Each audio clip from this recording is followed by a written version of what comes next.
It is one of the little ironies of history that the Roman Empire, with all its marble grandeur and hysterical love of pedigree, was rescued by a provincial soldier whose greatest talent was pinching pennies and cracking jokes about bodily functions. Titus Flavius Vespasianus, mercifully shortened to Vespasian, was not the sort of man you would cast in the role of savior of civilization.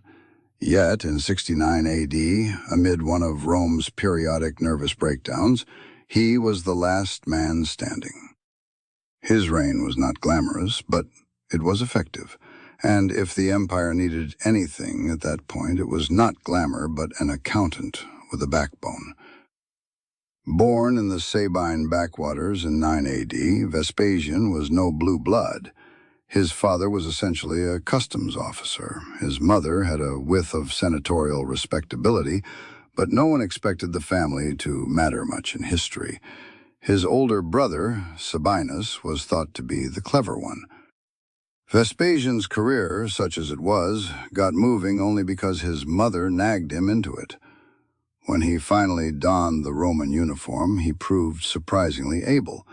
His big break came in the invasion of Britain under Claudius, where he chalked up an impressive string of victories against tribes who, alas, were not much of a match for Roman discipline.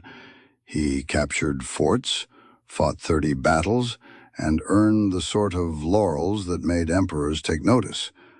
Later, as governor of Africa, he earned another reputation, this time for being both efficient and spectacularly tight-fisted. The locals remembered his stint there for his eagerness to squeeze revenue. Under Nero, he almost lost everything. Dragged along on the emperor's interminable musical tour of Greece, Vespasian was caught committing the unpardonable crime of falling asleep during one of Nero's performances. This lapse in etiquette could easily have sent him into exile, or worse. But Nero's attention span being what it was, Vespasian survived, though he slipped into temporary obscurity. Obscurity did not last. In 66 AD, Judea erupted in revolt. The Jewish population, weary of Roman taxation and contempt, staged an uprising that quickly overwhelmed local forces. Nero dispatched Vespasian, who was reliable precisely because he was not dazzling. With his son Titus at his side, Vespasian prosecuted the war with a plodding effectiveness that made him look positively brilliant in comparison to Nero's antics back home. It was in this war that Vespasian acquired one of history's most convenient prophecies. A captured Jewish commander, Josephus, predicted that Vespasian was destined to become emperor. A more cynical man might have executed Josephus as a trickster.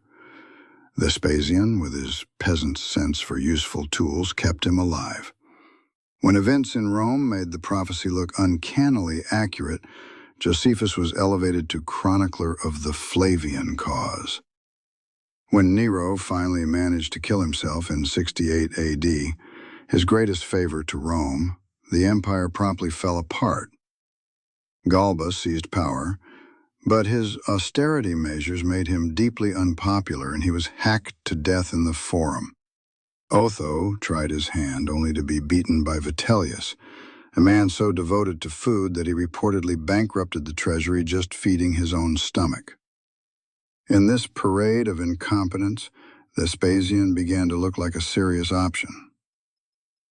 In July of 69, his eastern legions proclaimed him emperor. He had something more valuable than noble blood: control of Egypt, Rome's breadbasket. Whoever controlled the grain supply controlled the city. With the East on his side, he let his generals march on Italy while he remained in Alexandria, shrewdly watching events unfold. By December, Vitellius was dragged through the streets and killed in a predictably bloody finale. Vespasian, the man who had once been scolded for napping through Nero's concerts, awoke to find himself ruler of the known world. Rome, when Vespasian took it in hand, was the financial ruin. Years of Nero's extravagance, coupled with the civil wars, had emptied the coffers. Vespasian's solution was brutally simple: tax everything that could be taxed. Among his more creative levies was a tax on public urinals. When his son Titus protested, Vespasian held a coin from the proceeds to his nose and asked whether it smelled. "No," Titus admitted. "Yet it comes from urine," Vespasian replied, coining the immortal phrase, pecunia non olet. Money, as far as he was concerned, did not stink. Yet the frugal emperor did not hoard. He spent lavishly on rebuilding Rome, not for personal indulgence, but for public morale. He commissioned the Colosseum, that vast amphitheater where Romans could watch gladiators disembowel each other to their heart's content. Symbolically, it was built on the site of Nero's Golden House, a deliberate act of erasing imperial narcissism in favor of plebeian entertainment. He also restored the Capitol, built the Temple of Peace, and funded roads and aqueducts. He taxed with one hand and rebuilt with the other, and Rome forgave him because the results were visible. Unlike many of his predecessors, Vespasian had no illusions about being divine. He was approachable, even coarse. He made jokes at his own expense and sometimes at others, and did not mind appearing ridiculous. When mocked for his humble origins, he quipped that he preferred being the first of his line to the last. His personal life was equally unpretentious. He shared much of it with Canis, a freedwoman and secretary of Antonia, mother of Emperor Claudius. She was intelligent, loyal, and decidedly not of aristocratic pedigree, which suited Vespasian perfectly. He was not interested in playing the part of a gilded god. Politically, he worked to restore some dignity to the Senate because he understood that flattery was cheaper than repression. He ruled with firmness but not paranoia. Conspiracies were punished, but reign was not bathed in blood like that of Tiberius or Caligula. By 79 AD, age and illness caught up with him. Retreating to his Sabine estate, he suffered from bowel trouble, a suitably earthy ailment for such an earthy man. Even in dying, he could not resist a jest. Feeling the end approach, he remarked, "Oh dear, I think I am becoming a god." The line has been repeated ever since, a small masterpiece of sardonic realism in the face of death. Unlike so many emperors before him, he died peacefully, handing power smoothly to his son Titus, the first proper succession by blood since Augustus and Tiberius. His legacy is one of survival and recovery. The Colosseum stands as his monument, and with it the memory of an emperor who understood that spectacle must serve the people, not just the ruler. His dynasty, brief though it was, proved that emperors could be made from provincial stock, and that Rome did not always need a Caesar with a touch of madness.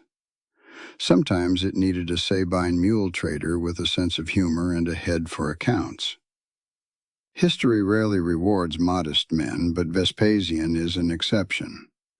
He was no philosopher king like Marcus Aurelius, no demonic curiosity like Caligula, no visionary like Augustus. He was instead a realist, a man who taxed urine, built amphitheaters, cracked jokes, and left Rome in better shape than he found it.